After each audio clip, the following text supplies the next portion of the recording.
जो लोग शराब पीते ना, शराब, अल्लाह आला हजरत ने भी लिखा है, अगर मैं किसी को, सुन लेना ये बात जरा संभाल के, अगर मैं किसी को एक गिलास पेशाब पीने को दूं तो क्या वो एक गिलास पेशाब पिएगा? बोलो नहीं। क्यों? इसलिए कि वो नापाक है। यही तो, इसलिए बोलो वो फुकहा फरमाते हैं, आला हजरत ने भी लिखा है कि जैसे पेशाब नापाक है वैसे ही शराब भी नापाक है। अगर एक दरहम से ज्यादा पेशाब लग जाए उसका धुलना जरूरी है, ऐसे ही अगर शराब लग जाए तो उसका भी धुलना जरूरी है। तो जिस मुंह से तुम अल्लाह और रसूल का नाम लेते हो यार, उसी मुंह से एक गंदी चीज पीते हो, शराब पीते हो, ये हराम चीज पीते हो, जिससे हमारा खून बन रहा है, जिससे हमारा गोश्त बन रहा है, जिससे हमारा जिस्म बन रहा है, वो हराम चीज। अल्लाह लिखा है जो मर्द और औरतें गलत काम करते हैं ना, तो जहन्नम में उनकी शर्मगाह सड़ जाए, उनकी शर्मगाह में खून पीप कचलऊ सड़ जाएगी और उन्हें इतनी जोर से पेशाब लगेगा मगर पेशाब नहीं उतरेगा। उनके पेट ऐसे हो जाएंगे जैसे मटके, मसाने उनके भर जाएंगे। क्यों? पेशाब भर जाएगा, पेशाब नहीं उतरेगा। अब वो चीखेंगे, चिल्लाएंगे, पेशाब पेशाब पेशाब। उधर वो लोग जो शराब पीते, अल्लाह उनकी प्यास इतनी बढ़ा देगा, जहन्नम में इतनी बढ़ जाएगी, वो कहेंगे हाय हाय कुछ पीने को, हाय कुछ पीने को, कुछ मिले पीने को, कुछ मिले पीने। तो मालूम है ये जो शराबी है ना, शराबी, अब अल्लाह के हुक्म से उन लोगों को जिनके पेट बड़े हो गए थे, शर्मगाहें उनकी सड़ गई थी, उनका पेशाब उतरेगा। तो पेशाब जब उतरेगा, शर्मगाहें सड़ गई हैं, तो खून पीप कचलऊ गंदा मैल और पेशाब, ये सारी चीजें और जहन्नम की काली आग, ये सारी चीजें मिल करके एक गड्ढे में, हौज में जमा हो जाएंगी। और ये शराबी जब तड़पेंगे शराब के लिए तो इनको वो गंदा मैल और पेशाब पिलाया जाए। अल्लाह मेरी तौबा। बोलो आज के बाद कोई शराब पिएगा? हाथ उठाओ सब लोग, हाथ उठा के तौबा करो, हाथ उठा के, जो पीता हो या ना पीता हो उठाओ हाथ।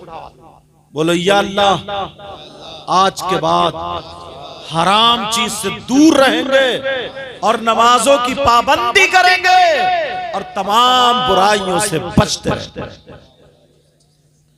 सही बताऊं?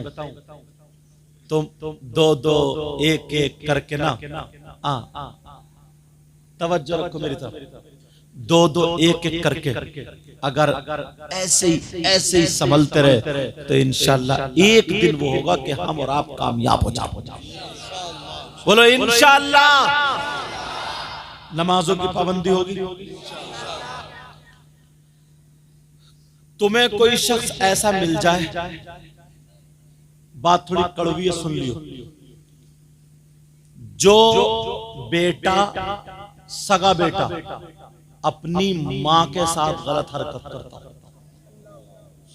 कितना नीच होगा, कितना बुरा होगा, कितना जलील होगा। उससे खराब कोई हो सकता है?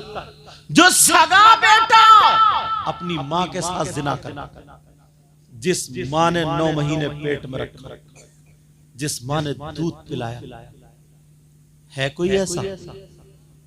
तुमने देखा आज तक? अगर मिल जाए तो उससे दोस्ती करोगे? बोलो, उसे प्लेट में खिलाओगे? उससे रिश्तेदारी करोगे? और अगर तुम में से कोई हो तो तौबा करोगे? अब मैं हदीस सुनाने के लिए जा रहा हूं। कौन है वो? आज के दौर में 10% हो गए हम। मर सकता है मगर मां के साथ गलत हरकत नहीं कर सकता। वो कौन है? सुनो, नबी फरमाते हैं सूद और ब्याज। नाम सुना होगा तुमने, सूद और ब्याज। आका फरमाते हैं जो इसका गुनाह होता है उस गुनाह के 70 दर्जात। कितने बोलो? 70 दर्जे। इतना बड़ा, इतना बड़ा, इतना बड़ा, इतना बड़ा, 70 दर्जात। एक बड़ा वाला, फिर उससे छोटा, फिर उससे छोटा, फिर उससे छोटा, फिर 70वां सबसे छोटा। दूसरी हदीस में 73 दर्जों का जिक्र है। 70 दर्जों में सुनो, सबसे छोटा वाला दर्जा जो है उसका गुनाह और पाप ऐसा है जैसे सगे बेटे का मां के साथ जिना। कोई सूद का रुपया खाएगा, कोई ब्याज का रुपया खाएगा। 10,000 दे दिए, 12 लिए, कमेटी डाल दी, कोई 1 लाख रुपए इकट्ठे करे, कोई 90 पे उठा रहा, कोई 80 पे उठा रहा, बाकी जो बच रहे बट रहा। ये नाजायज और हराम। हाँ, अगर 10-10 हजार रुपए इकट्ठे करके 1 लाख जमा कर लिए, उसमें कोई घटाव बढ़ाव नहीं है, वैसे ही जिसको जरूरत वो दे दो, अगले महीने में दूसरा ले लो या कुरानदाजी कर लो, तो ये जायज। समझ में आ रही बात? नबी फरमाता। अच्छा, नबी की बात गलत हो सकती है क्या? एक हदीस आखिरी दर्जे की सुना रहा हूं। कितना खराब बेटा होगा यार जो अपनी माँ के साथ, जुमला बोलने में भी थोड़ा वो हो रहा है, जो अपनी माँ के साथ मुंह काला काला ऐसे समझो, गलत नजर कर। कौन है वो? सूदी और ब्याजी। सूद और ब्याज का लेने वाला, देने वाला, उसके गुनाह के नबी फरमाते 70 दर्जे। छोटे वाले दर्जे का इतना गुनाह है और बाकी 69 बड़े बड़े बच्चे, उनका कितना होगा? कोई खाएगा, सट्टा लगा दिया, 500 रुपए कमाए, 200 रुपए बचा लिए, 300 का सट्टा लगा दिया और रात को सो गया कि अब तो मैं सुबह को अनिल अंबानी हो जाऊंगा।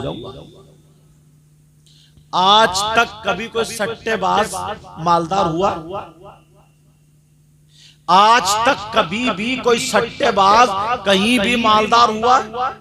बल्कि बीबी को और बेच के चला गया। ऐसी मिसालें सुनने में आई हैं हजरत। घर बेच दिया, बीबी दूसरों के पास छोड़ दी, रख दिया। सट्टा, ब्याज, जुआ, हराम का लुकमा हरगिज नहीं जाना चाहिए हल्क में। बोलो जाएगा तो नहीं? बोलो जाएगा तो नहीं? एक चीज और सुनो, इस मोहल्ले का क्या नाम है जरा? मोमिन नगर। सही साहब, मोमिन नगर। इस मोमिन नगर में कोई ऐसा है जिसके भाई का इंतकाल हो जाए, उसका भाई मर जाए और वो अपने मरे हुए भाई का गोश्त नोच के खाता हो? कोई औरत है ऐसी जो अपने मरे हुए भाई का गोश्त खाती हो?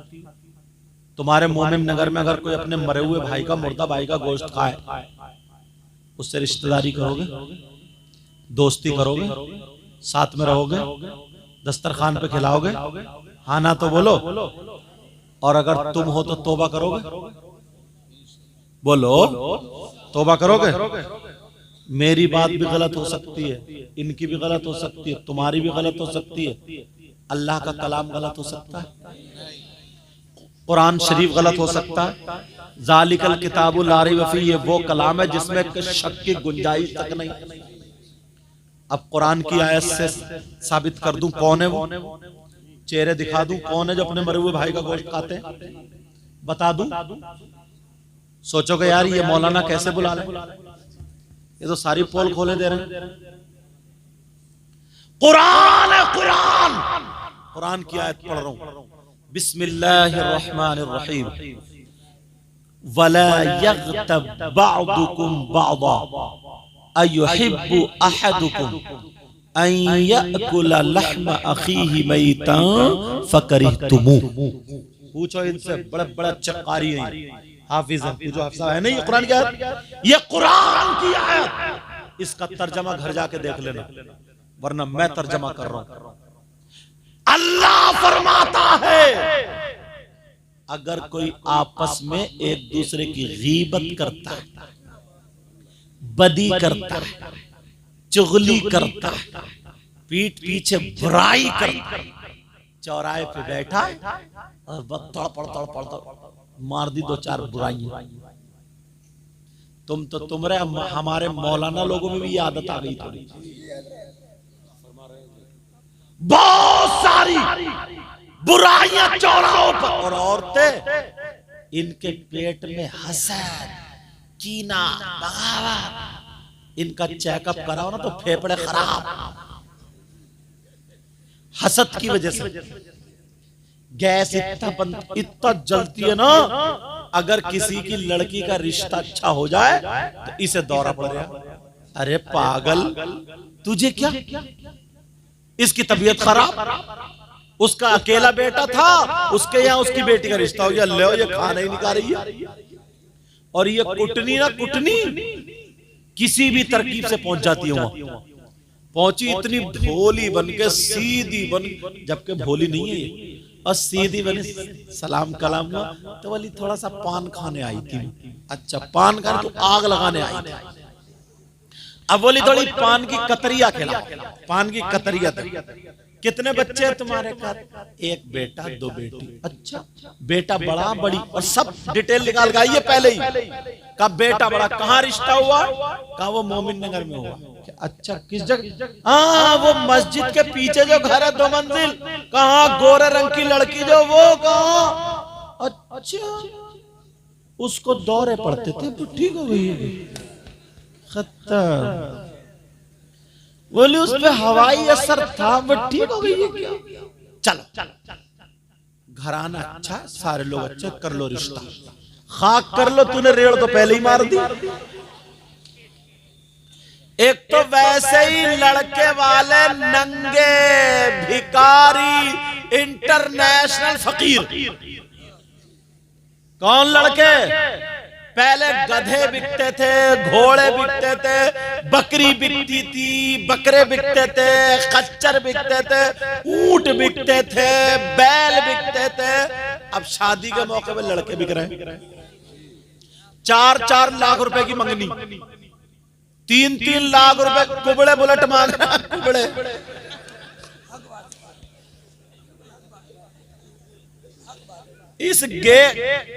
इस गेगले से पूछो, गेगले, तू बुलेट के धुएं से मर जाएगा यार। हो क्या गया इसे? ऐसे चल जा लहरा तो टेढ़ा, ये बुलेट पकड़ेगा ये।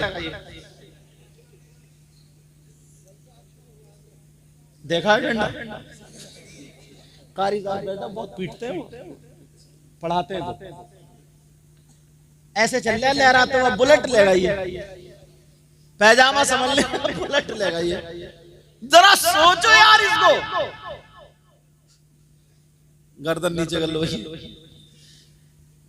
थूक यहाँ, बोले वो बुलेट लो, बुलेट। अच्छा, तेरी बुलेट ना कब्र में निकलेगी। देख, खड़ी है गाड़ी, तेल पड़ता नहीं, 1 साल में बिक गई,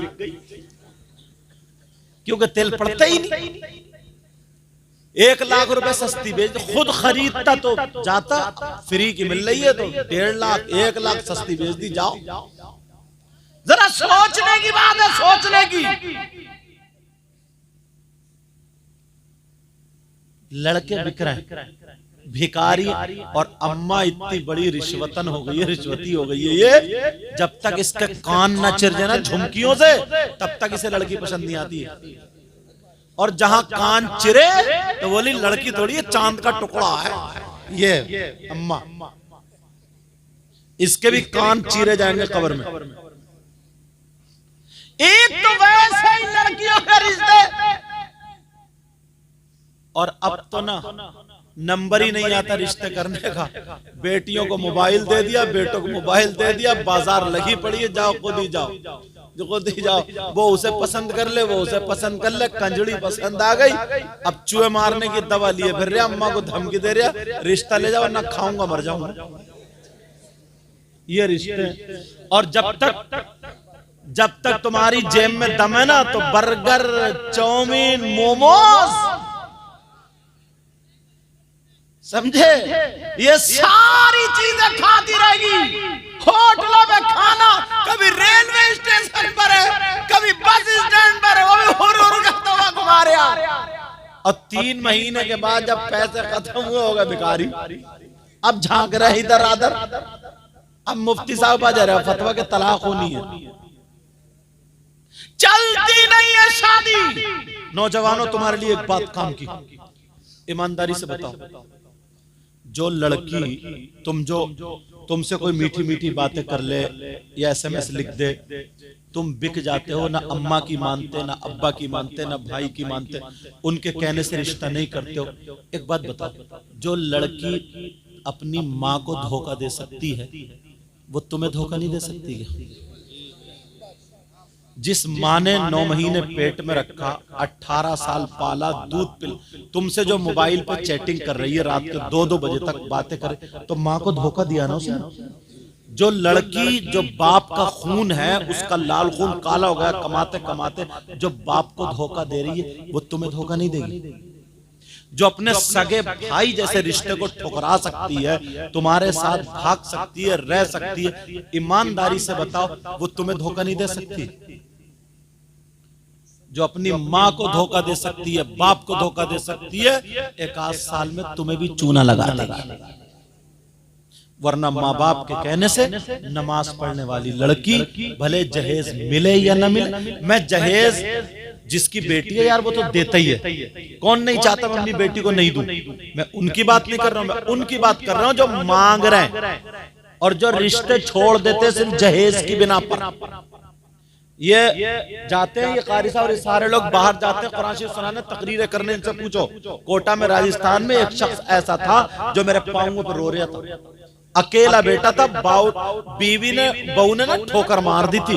बुढ़ा अगर सोफे पे बैठा तो ले हमारे घर का तो बुढ़ा ही बिगड़ा हुआ, बूढ़े अगर संभल के बैठे ले बुढ़े कोई नहीं सुधरा। रोटी नहीं मिल रही थी, कहा हुजूर दुआ कर दे। जब बहुत रोने लगा तो बराबर वाले एक आदमी ने बताया, बोले हजरत ये इनकी सजा। बोला मुंह पे कह रहा हूं इनकी सजा का क्या? कहा ये शख्स वो है जिसने 3 रिश्ते बोलोरो की वजह से गरीबों की लड़कियों को ठुकराए, आज इसे ठोकरे मिल रहे। बच्चियों को अपनी तुम्हें भी सुधारना, और घर में जहेज मिले या न मिल जाए तो अल्हम्दुलिल्लाह, वरना नमाज पढ़ने वाली बच्ची लाओ, पर्दे से रहने वाली बच्ची लाओ, वो तुम्हारे घर में बुलेट लेके आए या ना आए, मगर सैयदा फातिमा की कनीज बन के जरूर आएगा। वो उनका माहौल और कल्चर लेकर के जरूर आएगी। कितने नौजवान इस बात पर तैयार होते हैं कि इंशाल्लाह आज के बाद मैं किसी से मोबाइल पे बात नहीं करूंगा, अपनी अम्मी के कहने से, अब्बू के कहने से रिश्ता करूंगा, और पर्दे से रहने वाली, नमाज पढ़ने वाली बच्ची से रिश्ता करूंगा, चाहे मिले या न मिले। मैं इन उलमा की जिम्मेदारी में कह के जा रहा हूं, इंशाल्लाह कभी तुम भूखे नहीं मर सकते, कभी तुम परेशान नहीं। कभी कभी इम्तिहान के लिए तो तकलीफें आती, तो कौन है वो जो मरे हुए भाई का गोश्त खाता? सुनो, अल्लाह फरमाता है जो आपस में एक दूसरे की गीबत करने वाला, चुगली करने वाला, पीठ पीछे बुराई करने वाला, इधर से उधर लगा देने वाला, अल्लाह फरमाता है वला यग़्तब बादुकुम बादा अयुहिब्बु अहदुकुम अन याकुला लहमा अखीहि मैतन फकरितुमु। आपस में एक दूसरे की गीबत करने वाला, चुगली करने वाला, पीठ पीछे बुराई करने वाला ऐसा है जैसे मरे हुए भाई का गोश्त खाने। बोलो कुरान की बात क्या गलत हो जाएगी? बेटा सुभान अल्लाह हर जगह नहीं कहते, अरे बच्चा है उसे पता थोड़ी, हम ही तो बताएंगे उन्हें। भाई जलसे किस लिए होते हैं? जलसे इसीलिए, तो मैं ऐसी बातें क्यों कर रहा हूं? उसको बात अच्छी लगी, इस अच्छी लगने पे सुभान अल्लाह करे। समझ आ गए? हमारे मुक्तदी कभी भी सुभान अल्लाह कह सकते हैं। एक मौलाना साहब तकरीर बोले फला साहब की अम्मा का इंतकाल हो गया, नीचे से बोले सुभान अल्लाह। मौका महल भी देखा जाता है कि कहां सुभान अल्लाह कहना, कहां नहीं कहना। इस चीज का भी ख्याल रखोगे ना। क्या बता, समझ में आ रही बात? तवज्जो रखो यार, कैसे हालात हो गए। हजरत गीबत और चुगली की बात कर रहे हैं, इमामों को नहीं छोड़ते। देखो, एक चीज में मैं 3 चीजें दिखाता हूं एक में, और नजरिया तुम पहचानना। कोई अगर किसी की मोटरसाइकिल चुरा ले, तवज्जो सुनिए बात, चोरी मत करना। अगर कोई किसी की मोटरसाइकिल चुरा ले और चोर पकड़ा जाए, तो चोर को तुम इनाम दोगे क्या? हाँ ना तो बोलो। कोई जूती चुरा ले, चप्पल चुरा ले, महक चुरा ले, महक वाले डरो मत, नहीं चुराएगा मेरे पास, तो क्या तुम इनाम दोगे? मगर यार देखो तो कितने उल्टे। जब तुम दूल्हा बने थे तो तुम्हारे जूते नहीं चुरा थे? अरे बोलो ना, शादी में चुरे के नहीं चुरे? चोर का भी पता चल गया होगा। तुमने थाने को फोन किया, आ जाओ चोर पकड़ा गया, टूटे फूटे आते उधर से। तुमने थाने को फोन किया, छोटी बच्ची साली या साला चुरा के ले जाता, तुमने थाने को फोन किया, आ जाओ चोर पकड़ा गया? नहीं, बल्कि तुम उसे इनाम देते हो। बोलो क्या चाहिए? वो कह रही है, छोटी बच्ची कह रही 10,000। दूल्हा मियां बोले 8,000। 8 में 10 में तकरार चल रही थी, इतने में एक बुजुर्ग आ गए, बूढ़े का क्या बात है? बोले ऐसे से मामला। बोले चलो ऐसा करो, 9 में फैसला करो, खत्म। और बोले ये तो इनका हक है, दो हक है। इन चचा मियां से ये पूछो, तुम बूढ़े हो गए हो, चोर या चोरनी का हक जानते हो क्या? 9,000 है। अस्सारिकु वस्सारिकतु फक्तउ ऐदियहुम, चोर चोरनी के हाथ काटे जाएंगे। 10 दिरहम से ज्यादा वैसे उनकी सभा, और तुम इनाम दे रहे हो, इनाम। अब मुझे बताओ, इतने में 9,000 पे बात थी। अब्बा आ गए दूल्हा मियां के, क्या बात है? साहब ऐसे बोले, नहीं पूरे 10,000 दूंगा। अब्बा की चढ़ हुई थी। बोले क्यों? बोले बेटे की खुशी का दिन है, 10,000 चलो दे दिए। इतने में दुल्हन बैठी कार में, दूल्हा बैठे। जब कार गई, बच्चों ने घेर ली कार, लाओ हमारा हक। तुमने कभी फोन किया कि उग्रवादियों ने कार घेर ली? हंसने की बात नहीं। पकड़वाया पुलिस से? नहीं। यहां भी यही झगड़ा, 8-9 8-9 8-9। फिर अब्बा आए, बोले 1 रुपया कम नहीं, 10,000 बेटे की खुशी का दिन, दे दी। अब इमाम साहब ने निकाह पढ़ाया। अब आया इमाम साहब के निकाह पढ़ाने का नंबर। इमाम साहब तुम बताओ। इमाम साहब बोले 10,000। बस अब यही अब्बा को मौत। अब्बा बोले इमाम साहब जायज ले लो, जायज। अब्बा बोले इमाम साहब पागल हो गए क्या? 10,000 कहीं चलने क्या? बुलाओ सदर साहब को, सेक्रेटरी साहब को, इस इमाम का पत्ता साफ, खत्म, खलास। इमाम की इमामत खत्म। अरे शर्म करो, चोरों को 10,000 दे दिए, उग्रवादियों को 10,000 दे दिए, और जो हाफिज था, इमाम था, तुम्हारे घर में फाता पढ़ता था, उसे तुमने मस्जिद से निकलवा दिया। कभी सोचा तुमने इस बात पर? हर जगह ये होता है।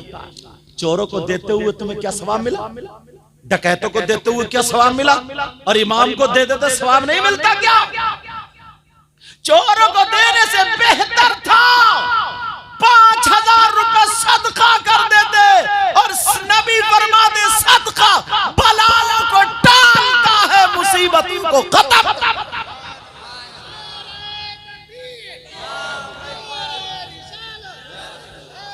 लेकिन सुनो, एक ही शादी में, वो भी मुसलमान, नजरिया बदलो, अपना नजरिया।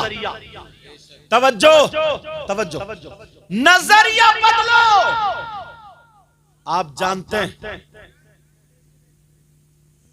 हमारे यहाँ पे ना ऐसे ऐसे इमाम है जो वाकई इमामत करने का हकदार, कारी साहब, ये लोग एकदम प्योर, समझ रहे आप बात। कुछ लोलो पोचो करने वाले भी होते हैं, उनका मामला ठीक नहीं है, चाहे वो मेरी जमात के क्यों ना हो।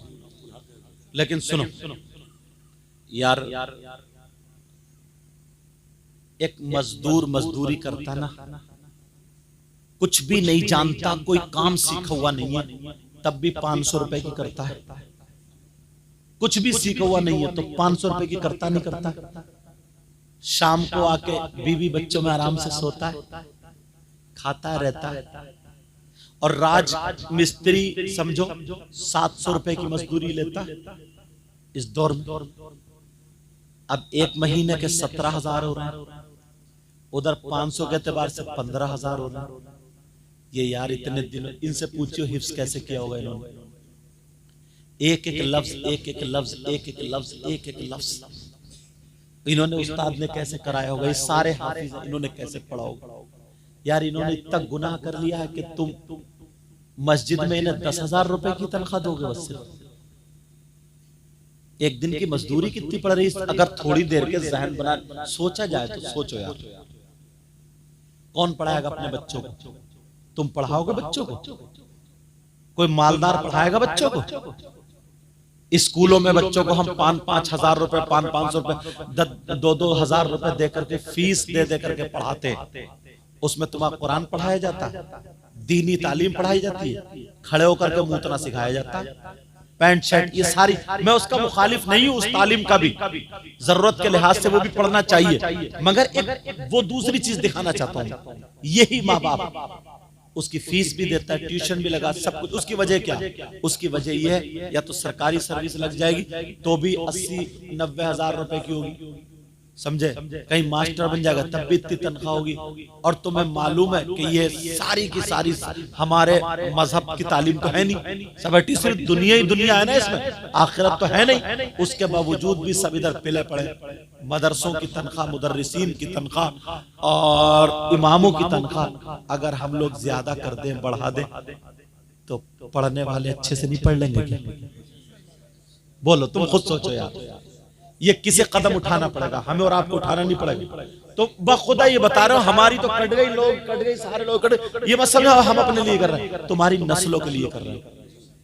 कौन पढ़ाएगा बच्चों? उसने इतना बड़ा गुनाह कर लिया, कुरान हाफिज हो गया, आलिम हो गया, मौलवी हो गया, मुफ्ती हो गया, उसने इतना बुरा काम कर लिया कि अब तुम उसे मारे डाल रहे हो।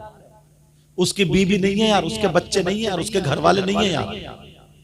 जरा सोचो, 8-8 दिन बेचारा घर नहीं जाता, जुमेरात को घर जाता है या शनिचर को घर जाता है, और उस बीच में अगर किसी के यहाँ फाता हो, उसके बीवी बच्चे 8 दिन से इंतजार कर रहे हैं, छोटे छोटे बच्चे, अब्बू कब आओगे, अब्बू कब आओगे, अब्बू कब आओगे। यार जैसे तुम्हारे बच्चे वैसे ही उसके भी तो बच्चे हैं। उसकी बीवी बेचारी, पता नहीं उसकी माँ है नहीं है, पता नहीं सास ससुर है नहीं, अकेली वहां पे रह रही। 8 दिन के मेरा शौहर आएगा तो ये खर्चा होगा, ये खर्चा होगा, ये खर्चा होगा, ये होगा। मैं उसका भी तो यार, वो भी तो इंसान है, उसे क्यों इतना मार रहा हूं? वो भी तो अपना मैके जाना चाहती है अपने शौहर के साथ। क्या एक दिन, और उसमें अगर तुम्हारी फातिहा आ जाए तो बस इमाम साहब को रोक ले, तो और अगर चला जाए इमाम साहब वैसे तो तुम फिर खुराफाते कर दे, यार ये इमाम ठीक नहीं, छुट्टी बहुत कर रहे भाई, निकालो निकालो निकालो। ऐसा करो, तुम इनके गले में रस्सी बांध कर गले जान से मार डालो। यार जरा सोचने की बात है यार, जब बीवी घर में है यार, वो इंतजार नहीं कर रही होगी। ये भी हो सकता है किसी के बच्चे की तबीयत खराब, समझ रहे, ये भी तो हो सकता है। और तो वो बीवी तसल्ली दे रही, बेटा परसों को तेरा अब्बू आ रहा है, कल को तेरा अब्बू आ रहा है, जुमेरात को अब्बू। और यहाँ मुक्तदी तब बिगड़ गया, तब बिगड़ गया इसके घर की फाता, जबकि इमाम पे ये है ही नहीं, इमाम पे ये नहीं है। ये तो तुम पे है, तुम्हें फाता सीखना चाहिए थी, तुम्हें डंडा फेरना चाहिए था कि तुम्हारे फाता क्यों याद नहीं हुआ। कौन पढ़ाएगा बच्चों को? दुनिया अपने दीनी तालीम, दुनिया हर धर्म वालों को ऊपर उठाती है, तुम नीचे गिरा रहे। बोलो, मैं तुम्हें तरीका बताऊं, तुम सोच रहे हो कि यार इतनी तनख्वाह कैसे देंगे, मैं तुम्हें आसान सा तरीका बता दूं, और ये राज की बात है, किताब में नहीं मिलेगी। एक दिल से बात बता रहा हूं, चाह रहे हो तुम मालदार होना चाह रहे हो, अच्छे होना चाह रहे हो, जुमे की नमाज तो पढ़ते ही होगे। हर मस्जिद में कम से कम जुमे में 100 लोग जाते हो, बोलो जाते नहीं जाते? 100 आदमी तो हर जुमे में पहुंच जाते हैं। तुम यार जुमे के दिन 50 रुपए नहीं डाल सकते हो गुल्लक में? 8 दिन में जुमा आता है, 8 दिन में दीन के खर्च के लिए अल्लाह की राह में 50 रुपए नहीं डाल सकते हो? 50 रुपए का तुम गुटखा खा जाते हो, 50 रुपए की चाय पी जाते हो, 50 रुपए की बीड़ी पी जाते हो, 50 रुपए आखिरत के लिए कुछ नहीं करोगे तुम? आखिरत के लिए कुछ नहीं सोचा तुम? 50 रुपए तुम्हारे बच्चे उड़ा जाते होंगे, 10 ले जाते होंगे, 20 बोले मैं तुम्हारे यहाँ चला जाऊं, अभी बच्चों ने ये बच्चे इन्होंने इतनी खिदमत की, कभी दूध कभी 50 रुपए खाना इतना अच्छा, बोलो हो जाता नहीं होता इशारे पे? 50 रुपए की अहमियत है। अगर 100 आदमी 50-50 रुपए उसमें डाल दे तो मालूम है कितने हो रहे हैं? 5000। और एक महीने में कितने जुमे होते हैं? 5, 25,000 हो रहा है। तुम्हारे कितने गए? मैंने 250 रुपए, तुम्हें पता भी नहीं चला। और 25,000 रुपए इससे ही होगा, सिर्फ इसी से। ये नहीं कर सकते हो? चलो इमाम की अगर 10,000 रुपए की तनख्वाह मान लो, तो तुम इतने भी नहीं हो कि एक तो इमाम से मुसाफा करोगे तो 50 रुपए का जुमे के दिन मुसाफा कर लो, इधर नहीं तो इधर समझ लो। 50 रुपए का इमाम से, हर आदमी ये कि मैं इमाम के हाथ चूम के जाऊंगा, इमाम से दुआ लेके जाऊंगा, इमाम से हाथ मिला करके जाऊंगा, क्योंकि इसके हाथ कुरान से टच हुए, इसके सीने में कुरान है, इसने नमाज पढ़ाई है, हमारा इमाम है। हर जुमे में तुम 50 रुपए मुसाफा करके उसके हाथ चूम के नहीं जा सकते हो। 8 दिन जो तुम्हारे लिए दुआएं करता रहेगा। तिजारत करो अल्लाह से, अगर बढ़ना है तो उसका बेचारे का काम हो जाएगा। ये वो चीज है, वो चीज जो कर सकते हो। तो मोबाइल चलाते हो लड़कों जितने भी हो, मोबाइल में ग्रुप बनाते हो, उसमें SMS भेजते हो, कोई शेख चिल्ली का, कोई सपना चौधरी का, कोई डांस का, कोई हंसने वाले। इधर मुरादाबाद के लड़के वो जो क्लिपें बना रहे हैं ना, इतनी गंदी गंदी बातें छोड़ रहे हैं हजरत। एक लड़की, 2 लड़के, 2 लड़की, गधे घोड़े, उसमें साथ मिला जुला के मैं बता नहीं सकता, इतनी गंदी बातें, मेरी गालियां, बिल्कुल खुल्लम खुल्ला गाली वो भेज रहे हैं, हंसी मजाक ठिट्ठे। कमाने वाले लड़के क्या एक ग्रुप बना करके, समझे, 100-100 रुपए, 50-50 रुपए इकट्ठे करके एक ग्रुप बना करके किसी आलिम को सरपरस्त बना करके, तुम ये काम नहीं कर सकते हो कि किसी का लिंटर नहीं है तो उसका लिंटर डलवा दो, किसी के घर पे नल नहीं है तो नल लगवा दो। ये कारिफा साहब लोग, इन्होंने कितने काम किए, मैं अब से थोड़ी जानता हूँ, जसपुर में पढ़ा था जब से। किसी के घर छप्पर नहीं, किसी की बेटी की शादी, मगर क्या है जहन क्या बन गया मालूम है? 10 रुपए देगा तो मस्जिद में ऐसे दिखाते हुए देगा, पूरी मस्जिद को लो 10 रुपए दे रहे हो, 10 रुपए दे, और 10 ये दे दे, ये दे दे, ये दे दे। इत्तेफाक से इनका नाम आ गया और इनका नाम नहीं आया ना, तो ये मस्जिद में कसम खा गया था तू रह के दिखाइए, मरोगे नहीं तो फिर क्या करोगे? हालांकि मैं गलत जुमला बोलता नहीं हूं, माफ कर दियो यार, गुस्सा आ जाता कभी कभी, जरा सोचने की बात है। तुम किसी अपने इमाम को या आलिम को सरपरस्त बना, नौजवानों तुम बंबई कमा रहे हो, दिल्ली कमा रहे हो, ऐसा काम नहीं। हर जगह तंजीम है, तुम्हारे पास कुछ है ही नहीं। तुम्हारे पास इतना भी नहीं है कि तुम अपने पास से किसी गरीब लड़की की शादी करा दो, तुम्हारे पास इतना भी नहीं है किसी के बच्चे हॉस्पिटल में पड़े, हॉस्पिटल में तुम उसकी एक टाइम की दवा दिला दो, तुम्हारे पास इतना भी नहीं है। कोई बेवा है, बेवा उसके घर में खाने को नहीं है, तुम रसगुल्ले खा रहे हो, उसकी अपनी शादी में दावत तक नहीं करते हो। बेवा मालदारों की दावत कर दी, चमकते चमकते, गरीबों को पूछते तक नहीं हो। तुम्हारे पास कोई ऐसी तंजीम ही नहीं है, किसी का सहारा बन जाओ। नौजवानों ये काम नहीं कर सकते हो, तुम नहीं कर सकते हो क्या? और सुनो, ये लफंगी गिरी छोड़ देना। ये जो सुबह को खाना खाया और बस शाम का खाना खाया, गले हेलो क्या खा रही हो, क्या पी रही हो, कैसे कपड़े पहनो, तेरी अम्मा नहीं, शर्म आनी चाहिए। ये जिंदगी खत्म करो, कमाओ कमाओ। जो स्कूल पढ़ने वाले स्कूल पढ़ो, मदरसे पढ़ने वाले मदरसे पढ़ो, नमाज की पाबंदी करो, निठल्ले मत घूमो, निठल्ले निकम्मा किसी काम का नहीं होता है। ना निठल्ला काम सीखो, काम करो, हलाल कमाओ, हलाल। 4 पैसे तुम्हारे पास होंगे तो आगे रहोगे, आगे, वरना पिटने का वक्त आ गया। इशारे समझ लियो मेरे। एक आदमी कमा रहा, घर में 4-5 है, 2-4 आवारा घूम रहे। अब एक चना फाड़ को कहां तक तोड़े? सब कमाओ, सब हलाल कमाओ, हलाल काम सीखो। करोगे ये बात? करोगे? बोलो। अल्लाह ताला मुझे भी अमल की तौफीक अता फरमाए। टाइम ज्यादा हो गया, बारिश भी आने वाली। ये बच्चा हाफिज कुरान हुआ, दिल से दुआएं देता हूँ अल्लाह ताला इसको आलिम रब्बानी बनाए, सारे उलमा इनके इल्म अमल में बरकत अता फरमाए। मैंने कुरान की आयत पढ़ी थी, वल तकुम मिनकुम उम्मा, तुम में से एक गिरोह ऐसा होना चाहिए, यदऊना इल खैर, जो खैर की दावत दे, व यअमुरूना बिल मारूफ, जो भलाई का हुक्म दे, व यनहौना अनिल मुनकर, और बुराई को रोके, उलाइका हुमुल मुफ्लिहून, यही वो लोग हैं जो कामयाब हैं। अल्लाह मुझे भी अमल की तौफीक, आपको भी तौफीक। कलमा शरीफ पढ़े, ला इलाहा इल्लल्लाह मुहम्मदुर रसूलुल्लाह व मा अलैना इल्लल बलाग।